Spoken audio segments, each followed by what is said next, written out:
So, after about 10 years of working with traditional rescue in underserviced communities, mainly First Nations communities, our organization has discovered that the way that things have been happening all this time aren't necessarily working.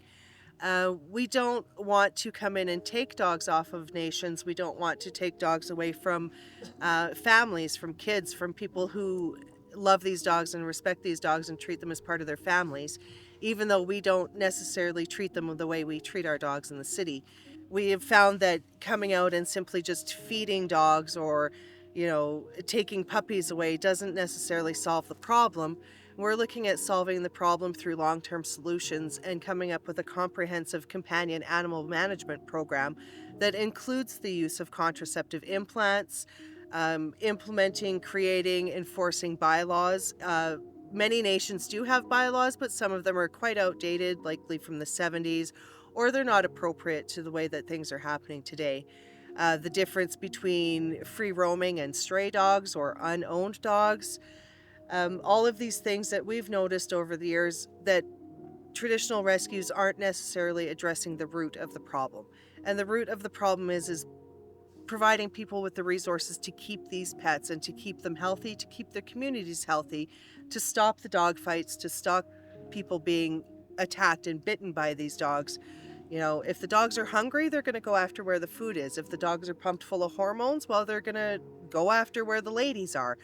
We want to stop these things, and we want to make effective change in these communities by getting to the root of the problem, not just taking dogs away.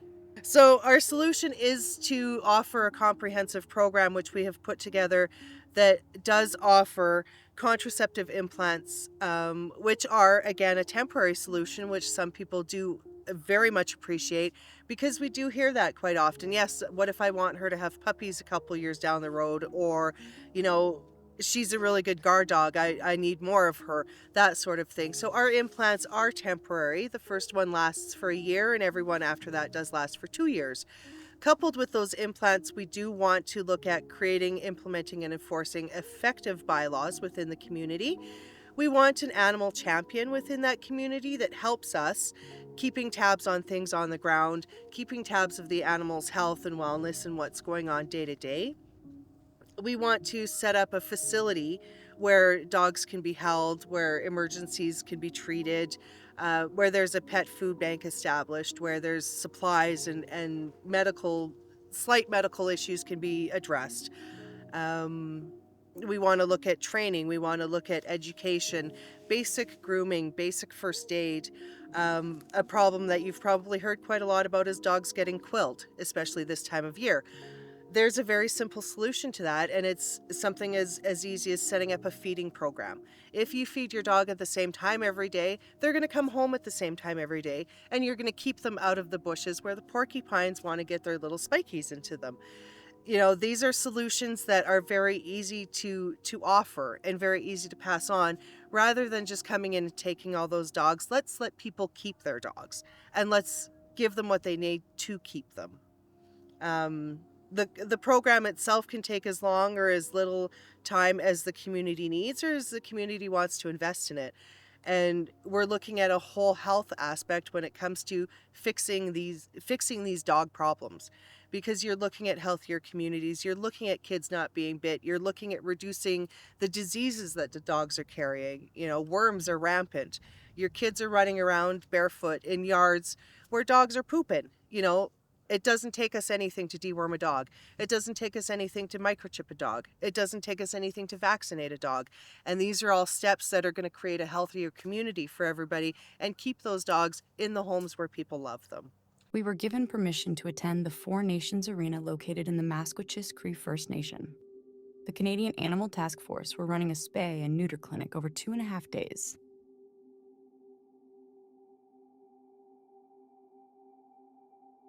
So I'm RJ Bela. I'm one of the co-founders and the executive director of the Canadian Animal Task Force. We started our organization 15 years ago because we saw there was a huge need for access to vet care in communities, and there were several barriers preventing people from getting their animal to veterinary. So we wanted to bring the veterinarians into the community. So this is just a very community-driven approach, where we have community engagement, support, We have the support of leadership in the community because they see this as a very kind approach to a solution and just having a large impact in the community, both in animal welfare and human health, because we're having healthy animal populations, which ends up kind of domino effects into the human health. So we look at public safety, like dog bites. We see declining dog bites in communities when we do these types of clinics. So we're happy that communities are wanting this type of a program, that are well supported, and we just hope that we can continue doing this in other communities throughout the province. So this weekend, we're anticipating to see upwards to 400 dogs, just over 2.5 days. So, and it's all sizes of dogs, all ages of dogs. You have your big shepherd cross, so your little fluffy Bichon Shih Tzu dog. But it's a lot of animals. Like you'll see in the morning, we had a huge lineup of people waiting to get their animals in. So that's encouraging things. We know that people want to have their animals spayed or neutered. It just sometimes there's those barriers, high costs, being able to get their animal transported in because they've never been in a crate. So by having a team here in the community, we're able to help alleviate some of those barriers so that people can get their animals in. Yeah, so we work with over 20 First Nations communities in the province. Massachusetts is one of the largest communities that we work in. It's made up of 4 nations. So there's a lot of members living on reserve. There's several animals in the community. So it's always our busiest clinic. But it's nice for us because it's kind of central. So we have volunteers from all over the province that come to help out. But we go as far north up to Fort McKay First Nation, as far south to the Blood Tribe First Nation. So we really spread ourselves throughout the province, from communities that only have 300 homes to ones where there's thousands of homes.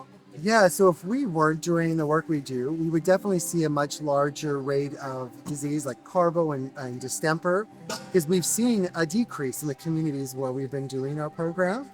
We would see a lot more animals in shelters, and we would see people living in the community struggling to be able to provide that care for their animal. Because again, there is a lot of challenges for people sometimes to get that care.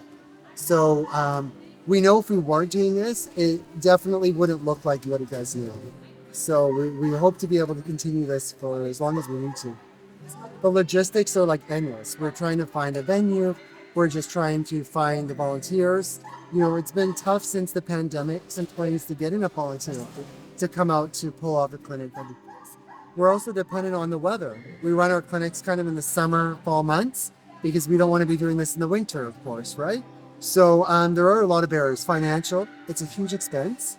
We're very fortunate that the communities that we partner with do contribute funding to pull off the clinics, but our costs just continue to increase. So we rely so heavily on donations and the support of our sponsors. I don't know the numbers, but I know they're huge. Yeah, so just having one intact female, one intact male dog, and their offsprings, you have hundreds of puppies.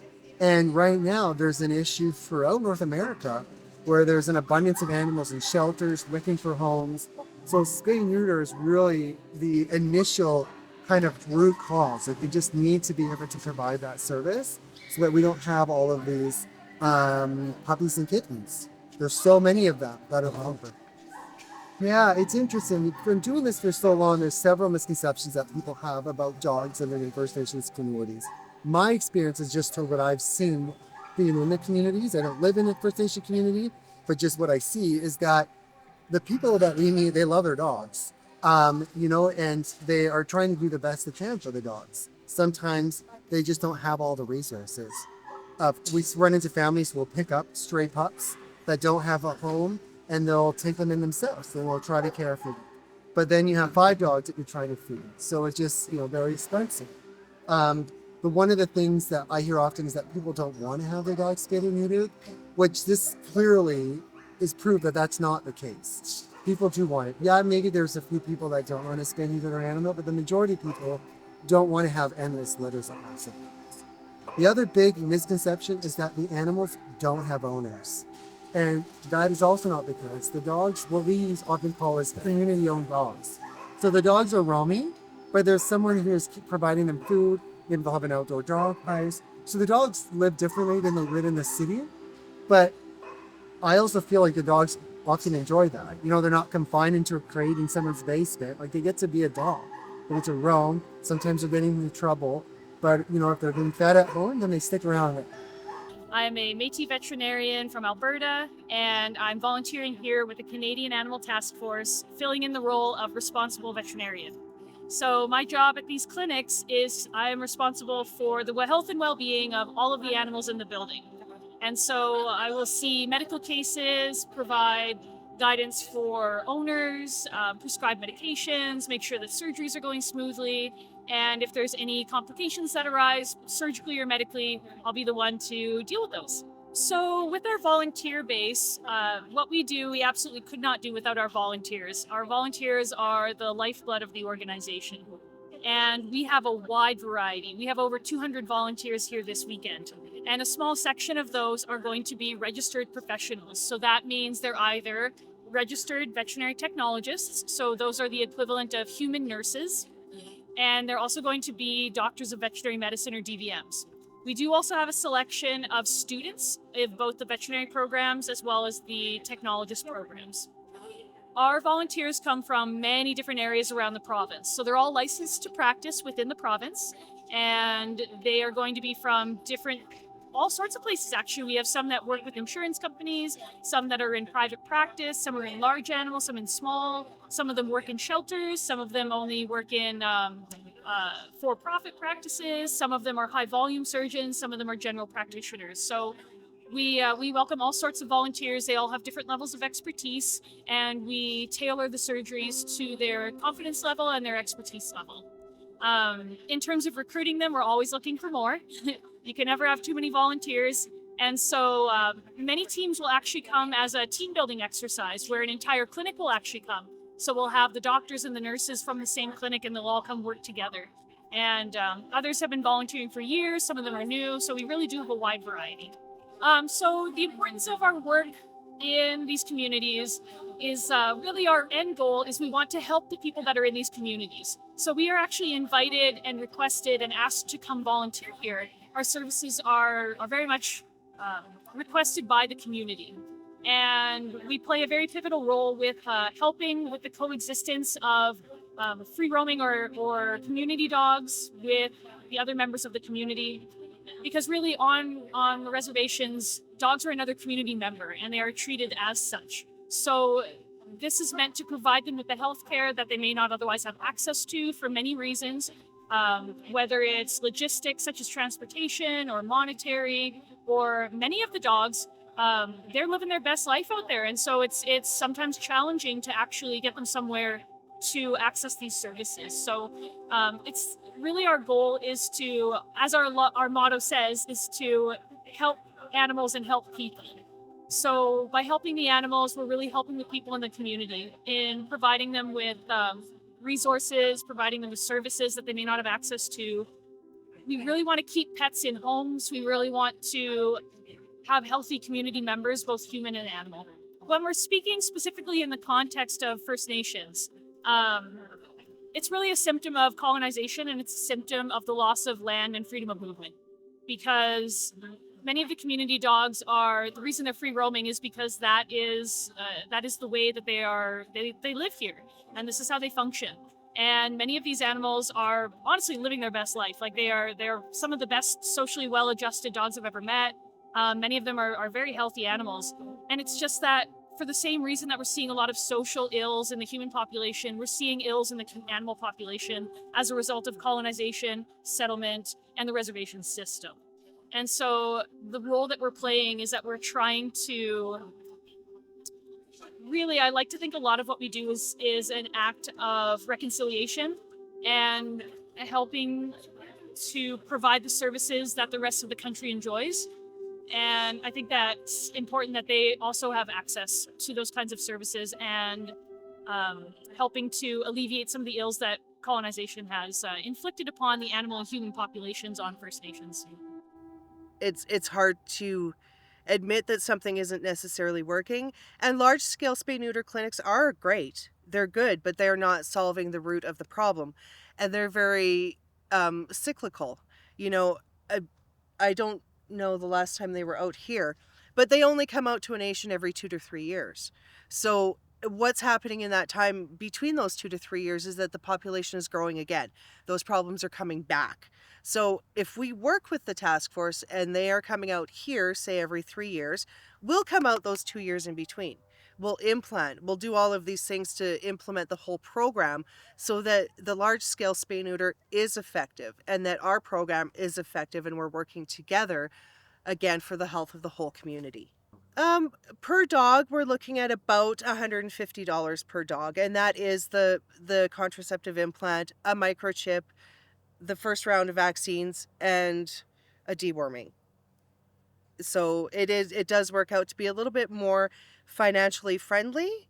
Again, it does involve participation from the community and from the people that are the guardians of these animals to ensure that we're tracking things, that we're keeping up on the health and the wellness of these animals once they're implanted. We're very effective record keeping. The idea is that after 3 to 5 years of time that the community takes over the program for themselves, and with something as simple as a tablet and a microchip scanner, and they can keep track of the program themselves and hopefully run it effectively themselves after that point. We can do a dog microchipped, implanted, vaccinated, and dewormed in about 10 minutes, and we can do it any time of the year because it's non-invasive, non-surgical. It's the same as a microchip, so we would do 2 chips in the back of the neck. One would be the contraceptive implant, one would be the microchip. That microchip would then also contain all of the information, so the date they were implanted, the date they were vaccinated, the date they were dewormed, who their guardians are on the nation, all of these things. That microchip is containing all of that information, and we're tracking it effectively. And then we can show that these changes are effective and that things are happening positively. I do not personally think that the implant is a good idea. Now, here's why. The average life expectancy on the reserve for a dog is about 2, maybe 3. Like I said, we've had 57 dogs this year die at Alexis. There is not going to be somebody to follow up, and there is side effects from the implant. There can be, especially if it's given to females, because it can be given to females. I've done my research. There's lots of uterine issues that it can cause, and you're not going to have anybody out there following up to make sure that these dogs are okay after the implant is given. Also, there's supposed to be follow-up, like blood work, to make sure that it worked. Sometimes in bigger dogs, it works shorter periods of time, sometimes longer. So it's kind of just a Hail Mary shot in the dark that A, it's gonna work, because it's not foolproof, and B, that you're gonna be able to find the dog again in 5-6 months. And how do you know if he needs it again? You're going to do blood work on the dog to make sure that his testosterone levels have gone back up. I realize that according to research, their balls shrink and then they go back. You can tell that way, but I mean, there's just too many different things, and for what it costs, I don't think that it is a great option.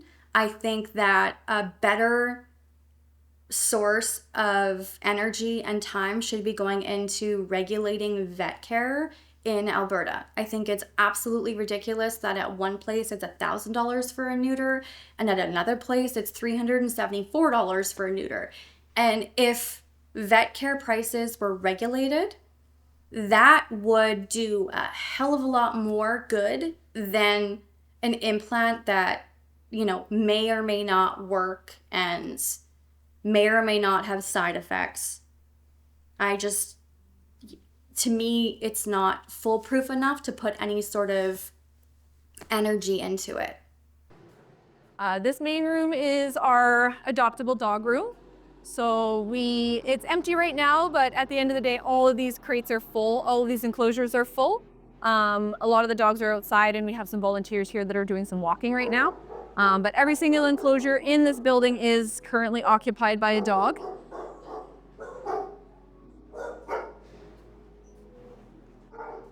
So when the time comes when we have litters, mums and litters of puppies, we use this room here as our isolation room. Right now, we are fortunate to actually not have a litter right now. So we have a couple dogs that can be housed together in here. It's a nice big space for them that they can just be themselves. This is Audie. When she came into our care, she was so skinny and just covered in wounds. She had been attacked many times by dogs. But to be able to see her living with another dog is just amazing. She's come so far. Yeah, yeah.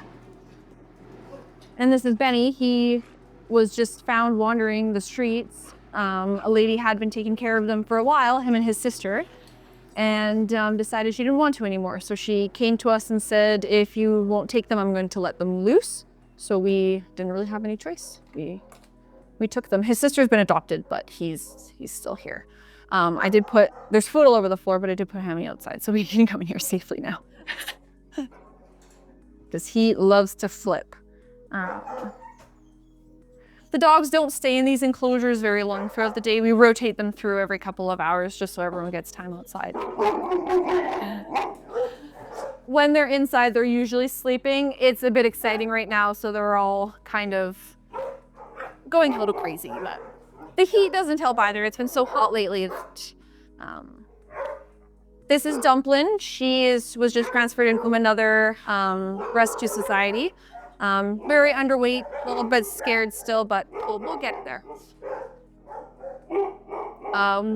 Right now, our biggest form of intakes are medical cases, so dogs that have been attacked by porcupines like Tomo here, or surrenders. So we have a huge influx of owner surrenders right now. In the last month, we've had about 5 or 6 come here, and that's just here. We've had others that have gone directly into a foster home as well. So huge rise of, unfortunately, people surrendering their animals back to us. But once a SCARS dog, always a SCARS dog. And any dog that has been adopted out through us, should circumstances need for them to be surrendered, they can come back to us no matter what. No questions asked. These are our 2 new intakes. They're both from one of the pounds up north. They're still getting into the feel of things, but they're getting there. A lot of these dogs have never lived inside before, so it's a bit of an adjustment period when they first get here, but just takes a little bit of time and patience and stuff. They come around pretty quickly. I find that dogs are some of the most resilient animals, and they always have a smile, no matter what. Hammy was found at, come here. He was found at a crosswalk. He'd been waiting there for 4 days, waiting for the people that abandoned him to come back. And, but he's a good boy. He's just a bit crazy. He likes to jump, so that's why he's stuck in these ones.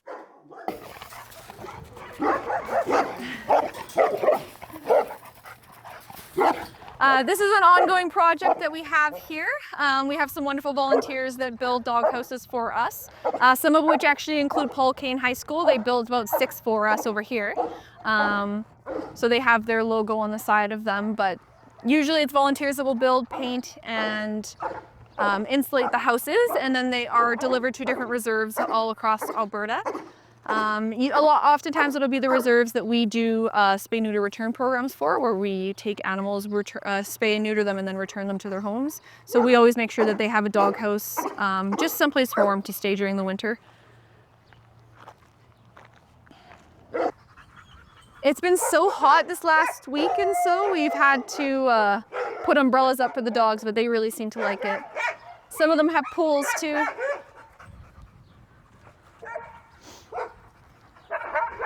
We have 4 full-time staff, including our manager, and then we have 3 part-time staff. It doesn't feel like enough, but we make do with what we have. So we're all very fortunate to be here. It's, a lot of rescue organizations have no paid positions, right? It's all volunteer-based. So we're fortunate to be here for sure. It's not always the easiest work, but the animals are what matters, and they're what make it worth it at the end of the day. A lot of people think that when we are sourcing animals that we work specifically with First Nations communities. And I will say that sometimes we do. We're very lucky to have a good relationship with a couple. And we also try very hard to build strong relationships with people in any diverse area. Our goal is to serve underserviced peoples, underserviced populations. Partly that is First Nations. Often they are geographically isolated. There's also, of course, the unfortunate issue of long-term racism. So we're trying to learn how to work with those communities to do the best we can for them, because healthier animals in general will make healthier populations. So it's really important to us to be able to do that. But I'd say that our goal is to service any vulnerable peoples who ask. So if you are on AISH in Alberta, or any other program that requires you to have some supports to be able to survive, we will try to help you. If you can't get food you don't have a car, we'll try and get food to you. If you can't do certain things, or let's say you picked up a cat that you wanted to help and suddenly that cat is 8 cats because it had kittens, we'll try and help you with that. Same with puppies. We'll try to do all those things. So I would say we serve the unhoused as well, because we believe their animals deserve the best of care we can give them. And in working with people who are more vulnerable and who are underserviced, we end up offering a long-term client relationship with a lot of them, because we're here. They can reach out to us. They know that we're here and that we'll help them. Where do we get the majority of our puppies? Right now, a large number do come from First Nations communities, but the truth is we get requests for everywhere. Everywhere we get requests for. I would say that sometimes rural areas, including First Nations, are more often simply because they are farther away from services. And unfortunately, a favorite dumping ground for people who live in urban areas and cannot manage some of the systems, because some of our systems are really hard to navigate here. To give up a pet, a dog, they will drive out and dump them there.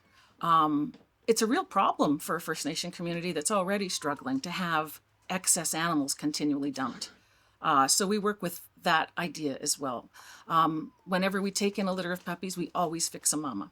We always offer our spay neuter return to everybody that we can, especially in the vulnerable communities.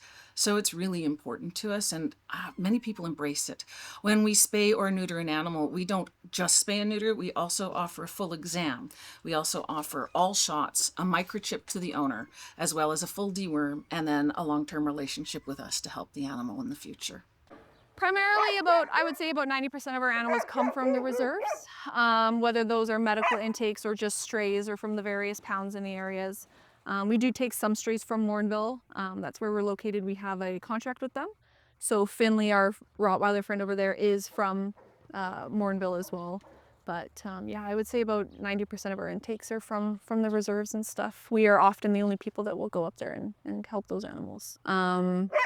You know, it's hard to get up there. Sylvia is one of the few people that they actually allow up onto reserves, and having a relationship with them is not only for the benefit of us, you know, being able to help the animals that need help, but also helping them with spaying and neutering and vaccinating and microchipping and stuff that they normally wouldn't have access to, right? And you know, at the end of the day, it's the animals that matter, and we do what we can to help with that. You know, nobody else really does. So right now with the governments, they aren't, what they have is the Alberta SPCA, and they enforce the Animal Protection Act in our province, as well as the RCMP can enforce it through the Criminal Code and the Animal Protection Act. But there is no large regulation on rescues. Rescues just kind of can be created. Anyone can do it, but there's no support from the government in regards to helping us within the communities control the populations, help the community members, and assist the animals within the community. We get no support from the government. So many people can say, you know, the economy and whatever, right? It's a lot of people are finding that it's simply not worth the cost anymore of having an animal. You know, we find that people are returning their dogs after upwards of 7 years for behavioral issues that could be resolved through training and stuff, but it's just easier to give them back than it is to put in the work, which is sad. You know, it's hard enough finding homes for the animals that we have, let alone the animals that have already been returned once. Right. One of the problems we sometimes encounter is hoarding. Hoarding is a huge difficulty. And by that I mean, is every second person a hoarder? No, but when you come across one hoarder, it's just difficult as heck. So one of the things I noticed a couple of years back was that there is no hoarding supports, nothing. So we are kind of an under focused on area. There's not a lot that I know of. I've not heard anything from my colleagues in other areas, and we do network. We network hard. We got into this building in 2018. So it is about 5,000 square feet. It holds 24 mature dogs, upwards of 20 to 30 puppies at a time, and about 40 cats at any given time. So there's quite a good use of space. We're doing our best to ensure that the animals get absolutely everything they need on a day-to-day basis. And yeah, it's a small facility, but we're in a small town and the rent is reasonable, so we stick around. Our biggest cost right now is our veterinary expenses. We spend anywhere from $40,000 to $80,000 a month, depending on the amount of emergencies we take in. So that is a large chunk of change to try and come up with, especially when we're not recouping any of those costs really from our adoption fees. We have currently a Name Your Adoption Fee program going on right now just to get the animals out of the shelter, because we need to open up space to take in the next ones. So unfortunately, we're not recouping a lot of the costs through our adoption fees. So having to fork out $40,000 to $80,000 a month is really, really hard. So due to our location, we are based in Alex. It is a population of 700 people. The positive is that our rent is insanely cheap. It is $1,895 a month, which is completely affordable, and that's why we came here. And it is kind of in the middle of a bunch of other areas that don't really have rescues right now, like Stettler and Lacombe. So that's an advantage, but the disadvantage is our volunteer base is quite low because we are a ways from larger populations where people could just swing by after work. We are a bit of a drive from some more major towns and cities such as Lacombe or Stettler. So that has been a disadvantage. And as well, it's just a disadvantage in that large donors usually like to have their name on something that's visible. And unfortunately, not a lot is visible in Alex. We are visible on social media, but we're not so much visible to the public eye as far as you driving around and just happening to stumble upon our shelter. Not many people are just stumbling into Alex. How we pay our bills is just we are completely donor based. So we thankfully have a great group of donors that donate to us consistently. We have good social media traction where we're in desperate need. Our donors are beautiful and do step up and help us make it through so that we can continue to save lives. Just west of Edmonton is the Enoch Cree Nation. We were invited to visit during a vaccine and microchip clinic that was run by the Enoch Animal Clinic. Tanisha Ginther is the Animal Service Manager. Currently, Tanisha runs the only First Nation managed animal shelter on a reserve in Alberta. So here at Enoch Animal Services, we serve as the lost and found pound for Enoch Cree Nation. And when space allows, we also take in owner surrenders from the community. We help people with pet food when we have food that's donated. We do medical clinics like here today to help keep everybody safe and healthy on the nation. Where we're in a close proximity to a lot of bigger cities, we do have a problem with animals getting abandoned here usually in the nighttime on the back roads. So before we were here and our program was available, those dogs would run wild. A lot of them are unspayed and unneutered, so they would breed, and we had lots of roaming dogs that didn't have any owners, so they were sick and they needed help. We got here in 2019. We opened our building in December, and since then we only have 3 dogs that are roaming that don't have owners. They are feral. We trapped them, got them spay and neutered, got all their vaccines done, and they live free in the community. We feed them every day along with some other businesses around here, and they're free to live their lives out in nature where they're most comfortable. They're not adoptable dogs. Enoch Cree Nation has been really supportive of our program. Most of our budget is funded by the nation, and then we fundraise above and beyond that budget for the extra things that we need. We do a lot of silent auctions and photography fundraisers. We try to keep it fun for everybody involved. A lot of the nation members do participate in our fundraising. They like to come out and introduce their dogs and their cats to us. We try to keep a close relationship with all the community.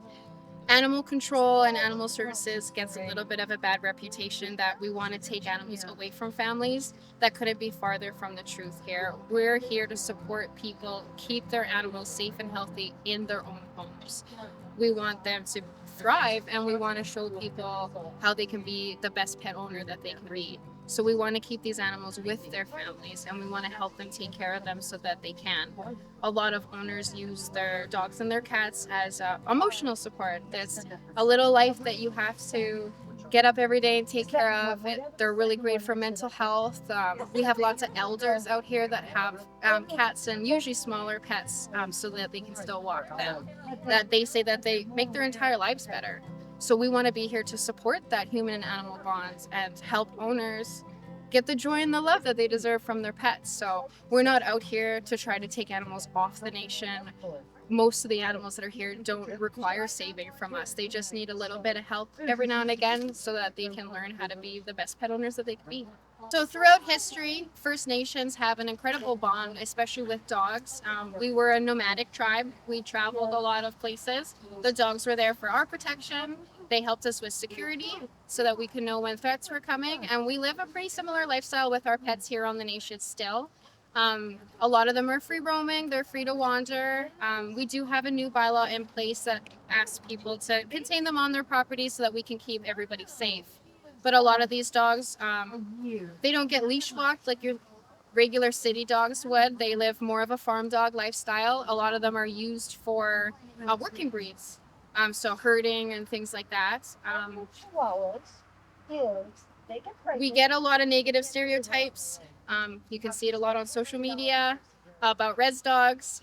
The dogs here are loved just as much as your city dogs are. They have the same lives that everybody else does. We do have, of course, the working farm animals, and they're a little bit different from pets, but everybody here loves their pets. They're trying to do the best for them. They might not all be in fenced yards with collars and tags on all the time, but that doesn't mean that they're lacking any kind of love. Just because they call them res dogs doesn't mean that they're not cared for. You see a lot in the news where there's skinny dogs and dogs living at the dump.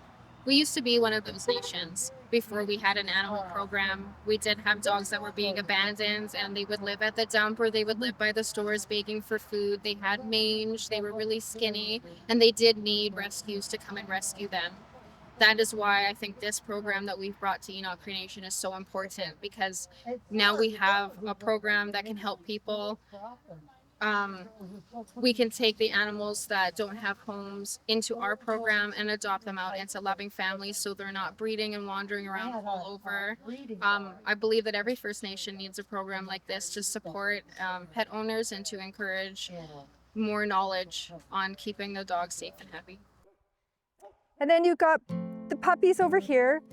So the puppies, these are puppies that were born in our care. Their mom actually was a stray from around here, Athabasca County. Bylaw had contacted me, and she was really pregnant at the time. So we actually had brought her down to our Morinville facility. She had the puppies there, raised them, and then we had to move them out because the facility is too small for too many puppies.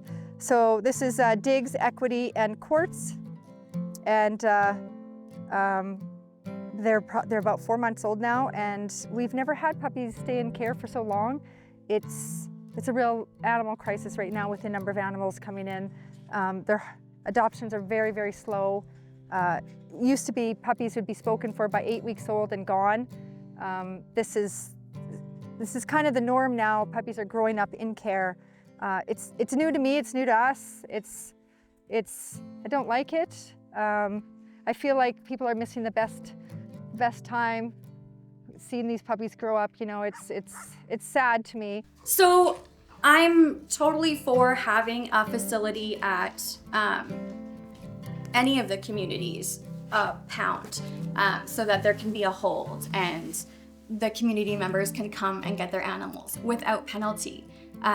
There's lots of animals that sit at Parkland County Animal Shelter, especially for Paul Band, for the 10-day hold, and we know they're owned, but the owners can't afford the impound fees. So then they just end up in rescue. So I think an on-site facility would always be ideal. I think that it would probably solve a lot of the issues for winter where, you've got a litter born and they are all frozen because they don't bring them inside, which is, it just is what it is. You wouldn't bring a deer in the house. Why would you bring a dog in the house? And there's nothing that we can do to change that mindset. And there's things that people in the city do with their dogs that I don't necessarily agree with either. So I think that, there's pros and cons to city and Indigenous communities when it comes to animal welfare. Okay, well, this is Key. Key came in very pregnant, had her puppies all adopted. She's an absolutely delightful dog. If you want a smart dog, you adopt Key.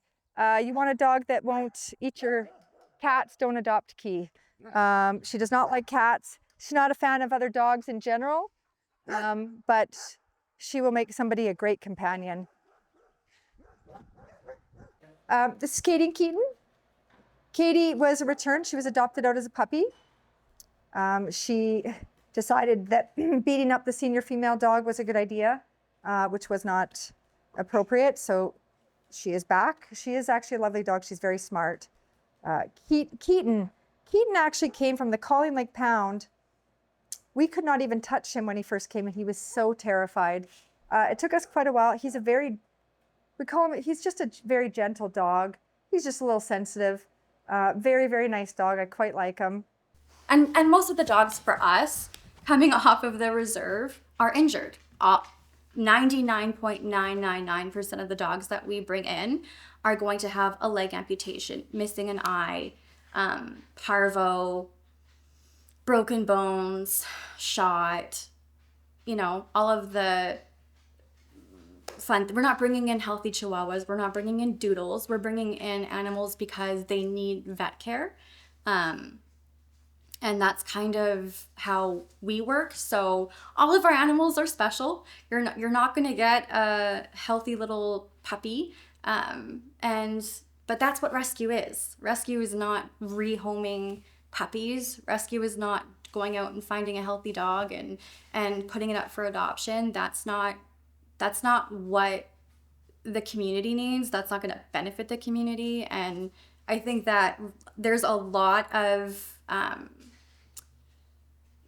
I want to say stigma, but there's a lot of communities that have a really unsavory opinion of rescues, and it makes it really hard to build those working relationships and trust when you have rescues that say they work with an Indigenous community, but have not gone to chief and council, have not had a conversation about being on the reserve and permission to provide these services. These are our cement runs. I don't necessarily like cement small runs, but they serve a purpose. Therefore, our diggers and our climbers and new dogs, because when a new dog comes, of course, they're stressed, they're scared, and they usually try to escape. So this helps. We do have a contract with the town of Athabasca to take their dogs. It's challenging at times because you don't always have room, and normally it's not very many dogs, but this year has just been a very exceptionally difficult year for intakes because it's just been bad. I mean, I've been doing this for 20 years. I've never seen such a bad year in my entire life. There's just so many. Saying no to people on a daily basis is quite heartbreaking. Like for instance, Zoe over here is new. She just came in. She's an owner return. She was adopted out as a puppy. And surprisingly enough, we're very particular about how we do our adoption. She's scared of the camera. Hi Zozo. It's okay. She was beating up the male dog in the home, and we usually try to pair adoptions with male female in general. As a general rule, it's usually a better pairing. And this time it failed. She kept beating up the male dog. So she's back. She is a very nice dog, but it's sad to see them come back. Nobody ever likes to see a dog being returned. You always think of it as a fail. So we try again. Toby is a sanctuary dog. So we have our sanctuary dog program and cat program. He's actually just nasty to people when he doesn't know you. He's my buddy. I love Toby. We all love him here. The sanctuary dog program is designed for dogs like Toby who are just simply not adoptable. Hey, come here. They do not like people. If we feel that they're unsafe to people, other animals, we make them a sanctuary animal because we have that responsibility. There's a limit to the sanctuary program, though. We do get a lot of requests to take sanctuary animals. We can't just take all sanctuary animals, otherwise we would, well, then we'd just be a sanctuary and never be able to adopt out any animals. But the ones that we do get, that we do take in, we are committed to for their entire lives. We do have a sponsorship program for the sanctuary dogs and cats. It is actually quite popular. All the dogs and cats are actually sponsored, which is amazing. So that helps with any medical bills, any food, because a lot of these dogs are on specialty foods, that kind of thing. So Toby's no exception. He's got a sponsor, and I think it's the same sponsor that's been doing it for years. It's really nice. So he's part of our sanctuary program and will live here for the rest of his life.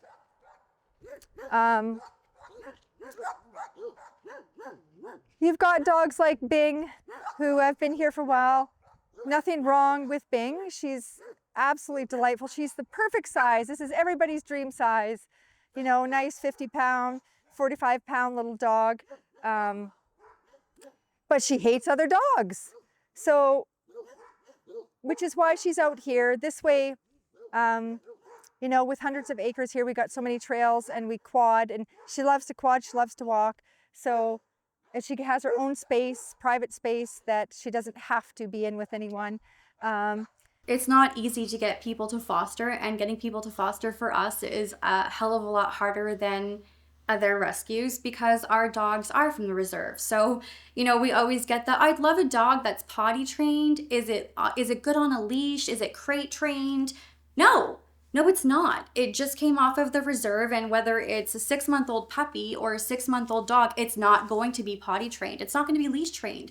It's, you know, it's going to take some effort. For us, yeah, it's hard. People don't want a large breed 3-legged dog to foster.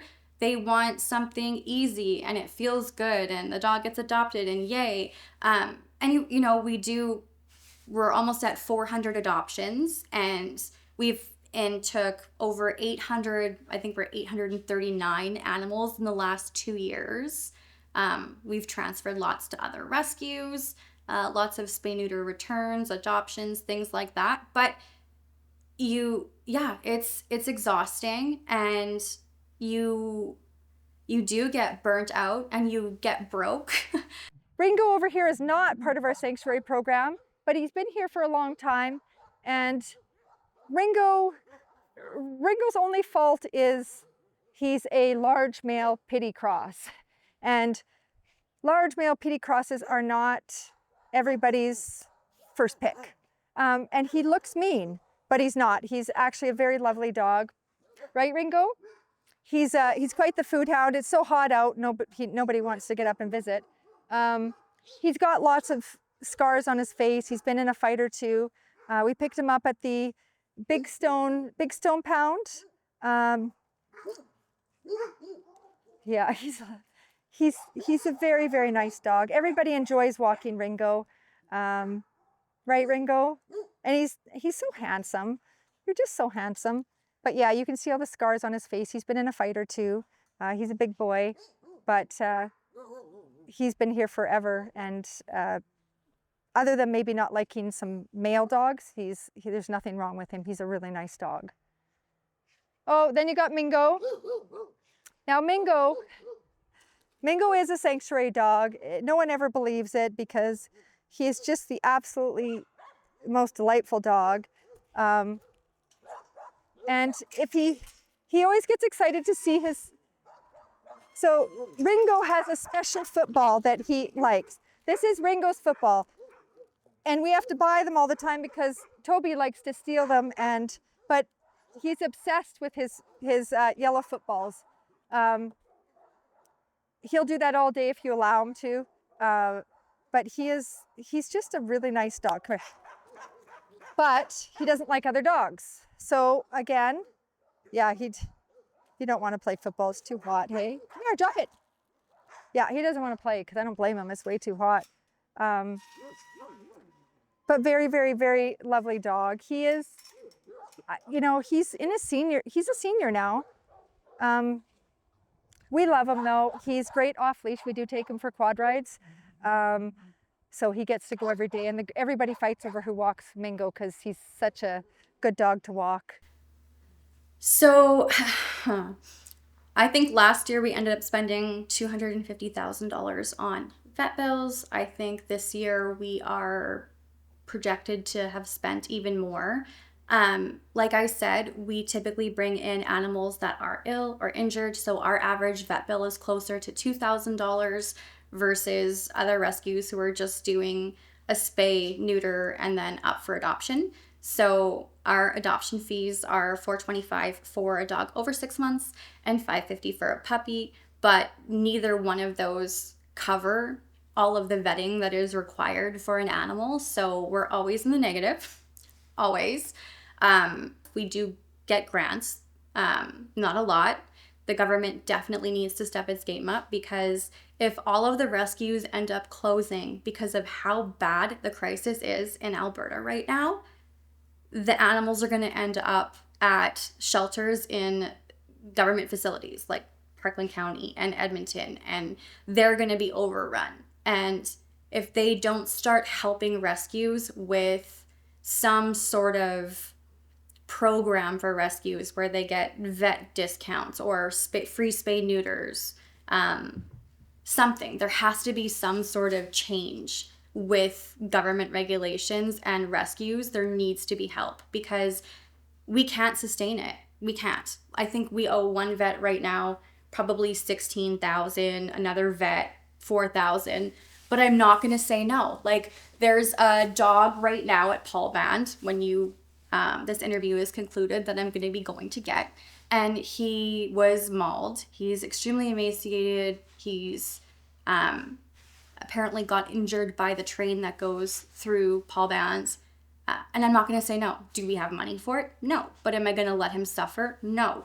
I've personally, I shouldn't say my husband and I have put $75,000 towards vet bills in the last 2 years. Because I will not let an animal die just because of a vet bill. And you know what? Some of those dogs that cost us a lot of money have just ended up being the most amazing animals in the entire world, and I wouldn't change a thing about it. But there's a lot of people that don't want to donate to rescues that work solely with Indigenous communities because there is that stigma that, we're enabling them, we're helping them, we're not.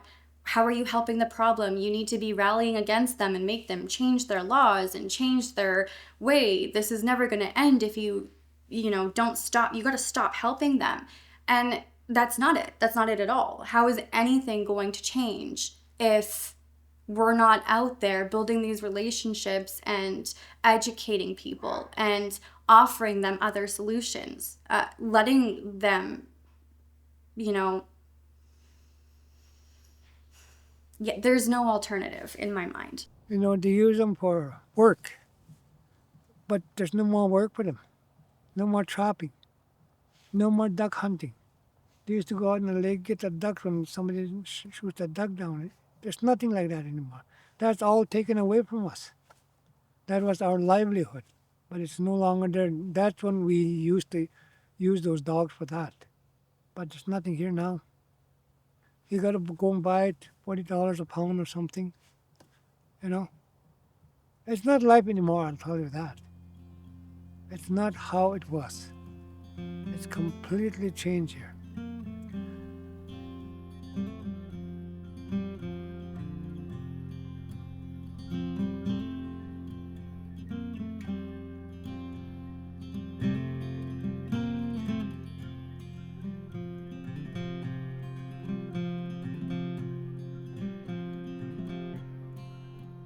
October fire, November rain, I left the fleece outside again.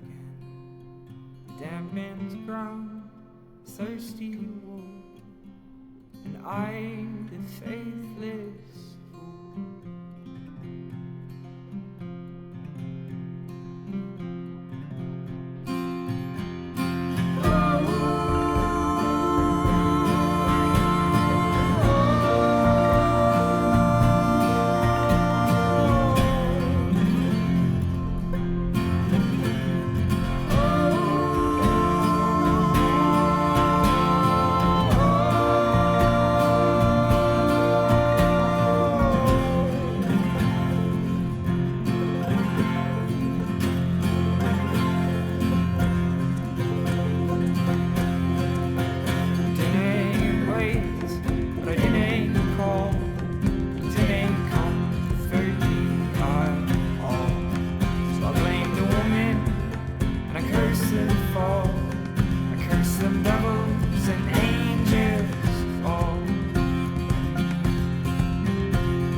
City's dark, the winter cold, the raven crow its wings unfold. Fly from me, you demon bird, I will not make myself this